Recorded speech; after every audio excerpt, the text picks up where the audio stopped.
Bonjour tout le monde, j'espère que vous allez bien. Pour le cours Entreprise et tissus socio-économiques, BIOC 406, je vais suivre la stratégie de Recorded Slides. Donc je vais enregistrer les pages, les explications page par page, slide by slide, et je vais poster en ligne sur le système adopté par l'Université libanaise. Donc ça va être cette stratégie.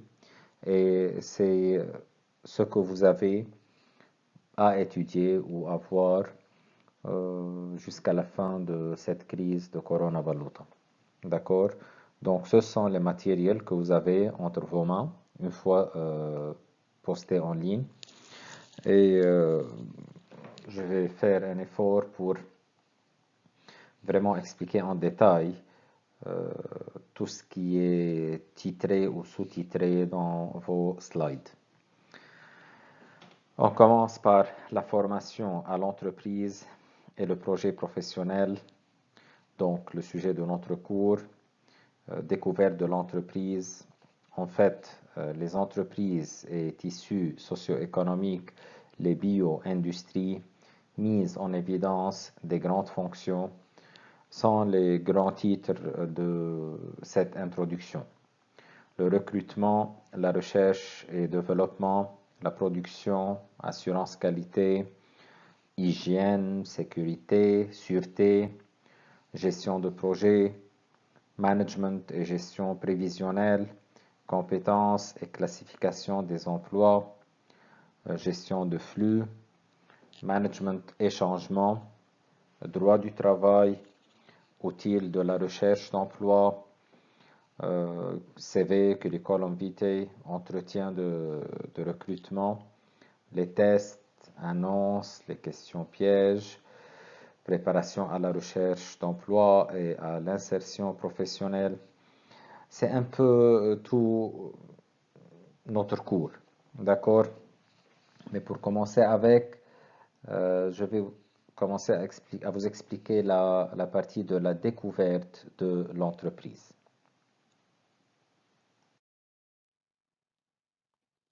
Au sens large, le terme entreprise s'utilise pour des projets uniques mais d'apparence risqués ou difficiles. Par exemple, un grand voyage ou une recherche scientifique, car il y a un effort entrepris dans l'activité. Dans un sens économique, une entreprise est une structure économique et sociale qui regroupe des moyens humains, comme les employés, matériels, construction, meubles, bureaux, immatériels, la communication, l'innovation, la recherche-développement, R&D, ou la protection de la propriété intellectuelle, publicité, et des moyens financiers qui sont combinés de manière organisée pour fournir des biens ou des services à des clients dans un environnement concurrentiel qui est le marché, ou bien non concurrentiel qui est le monopole, avec toujours un objectif de rentabilité. Une entreprise est généralement une structure légale, une société anonyme, une société par action, une société à responsabilité limitée, une coopérative, etc., etc. Étymologiquement, le terme dérive de entreprendre, daté d'environ 1430-1440, avec le sens de prendre entre ses mains. Aux environs de 1480, il prit l'acception actuelle de prendre un risque, relever un défi, oser un objectif.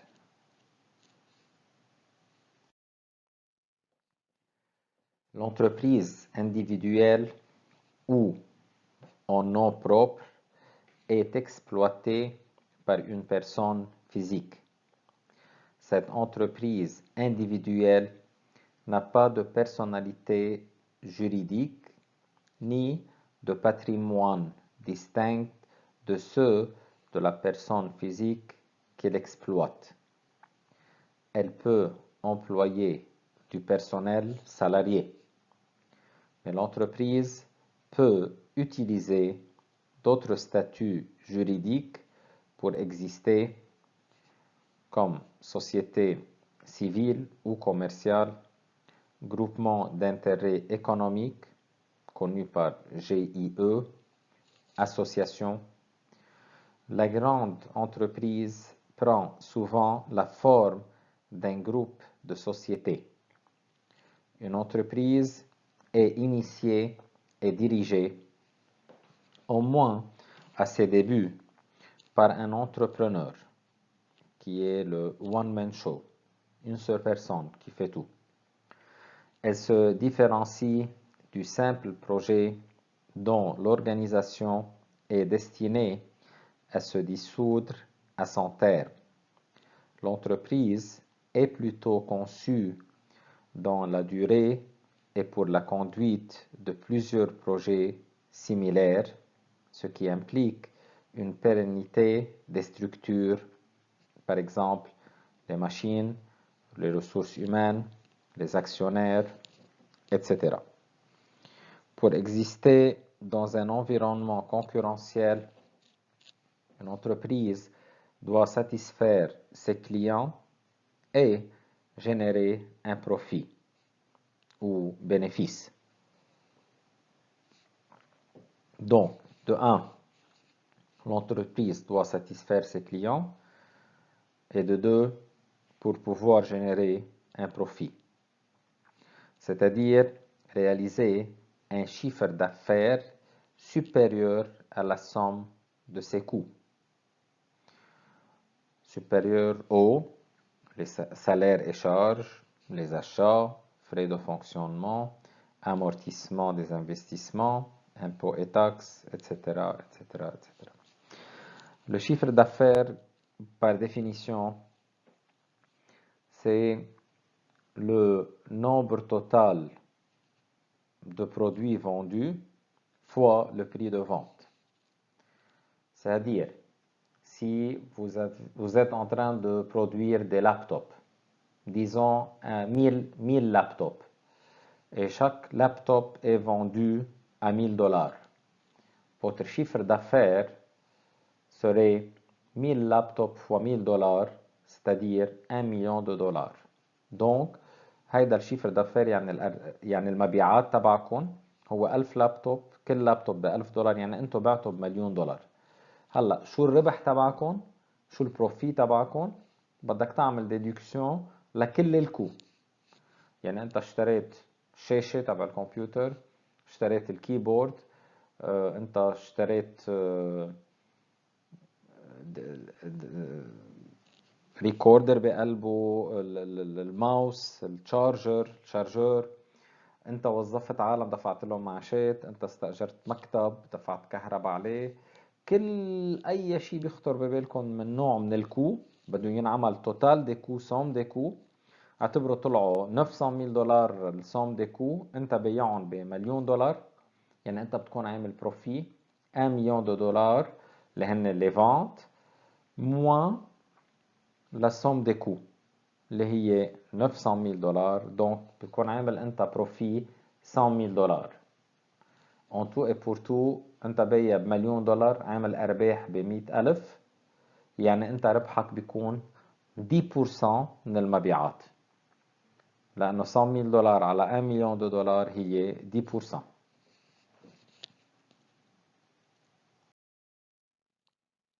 Les entreprises doivent par conséquent assumer la gestion de 4 types d'activités interdépendantes: la gestion d'une production matérielle ou immatérielle, la gestion d'une main-d'œuvre, la gestion de relations avec un marché, la gestion de problèmes de financement.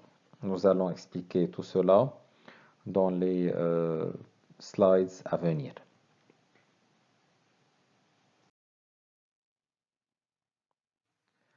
L'entrepreneur est avant tout un individu qui anticipe un besoin, assemble et organise les outils et les compétences nécessaires pour satisfaire ce besoin.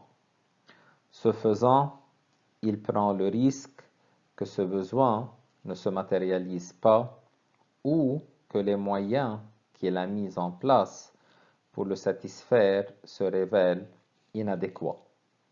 Historiquement, l'entrepreneur est un intermédiaire, un courtier en travail. On lui passe des commandes fermes de biens ou de services.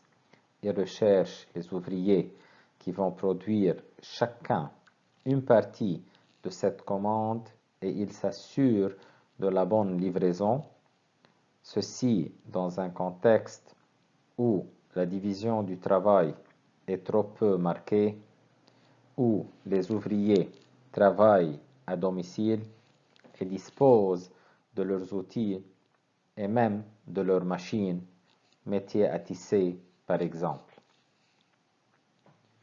Avant la révolution industrielle, un entrepreneur est surtout un homme orchestre, capable d'optimiser les besoins en capitaux et les ressources humaines pour mener une activité licite et profitable. Pour ce faire, ses connaissances juridiques deviennent de plus en plus nécessaires car l'organisation et l'accès au marché le requièrent. Par ailleurs, l'entrepreneur peut, lorsque son profil est plutôt celui d'un créateur, laisser par la suite la fonction de chef d'entreprise à un gestionnaire rémunéré. On retrouve encore au XXe siècle ce type d'organisation, par exemple, dans l'industrie du transport, les services, ingénierie, où, à côté de grands groupes, des indépendants sont propriétaires de leurs outils de travail, par exemple, camions, péniches ou barges, se trouvent leur donneur d'ordre par l'intermédiaire de courtiers.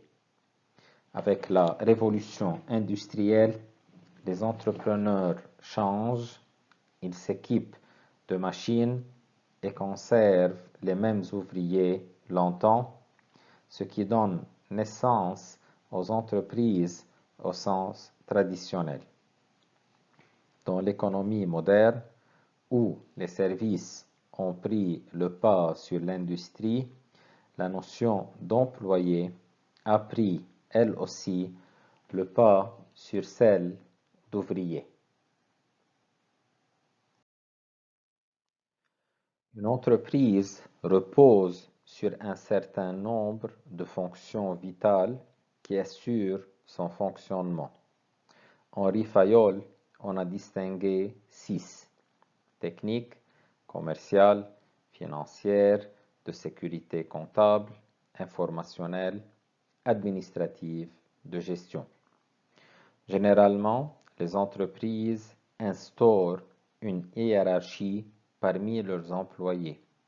Ceux qui sont situés à un échelon inférieur, exemple équipier, collaborateur, employé, obéissent à ceux situés à un échelon supérieur, managers, cadres, chefs de projet.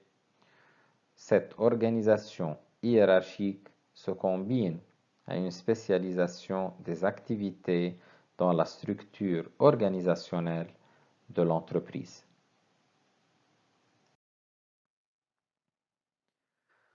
Selon la définition couramment admise, les entrepreneurs sociaux sont des individus qui portent des solutions innovantes à des problèmes pressants de la société. Ils identifient des approches innovantes pour résoudre des problèmes qui apparaissent souvent comme insolubles. Les entrepreneurs ont pu développer la capacité à apporter des solutions concrètes et à concilier l'approche économique avec des objectifs sociaux. Cependant, cette capacité n'annule pas nécessairement l'attention commune entre objectifs sociaux et économiques.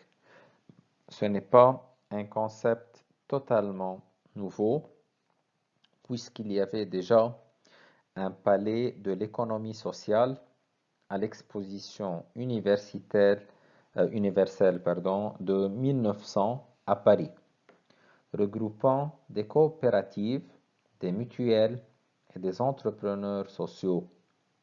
La réflexion sur l'apport des entrepreneurs sociaux est cependant plus récente en France que dans d'autres pays, notamment les pays anglo-saxons. Je vous donne quelques exemples d'entrepreneurs sociaux. Mohamed Younes, le fondateur de la Grameen Bank, il est connu par le père du microcrédit et qui a pris le prix Nobel de la paix en 2006. Bill Drayton, le fondateur de Ashoka. Jean-Marc Borrello, fondateur du groupe SOS. Christian de Boisredon, qui est le cofondateur de Reporters d'Espoir, cofondateur de Younes Movie Project.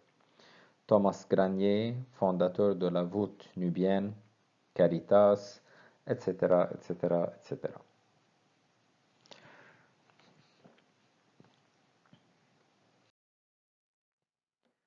À l'origine, on ne parlait d'entreprise que pour l'entreprise commerciale, qui est une activité consistant à acheter des biens pour les revendre sans transformation.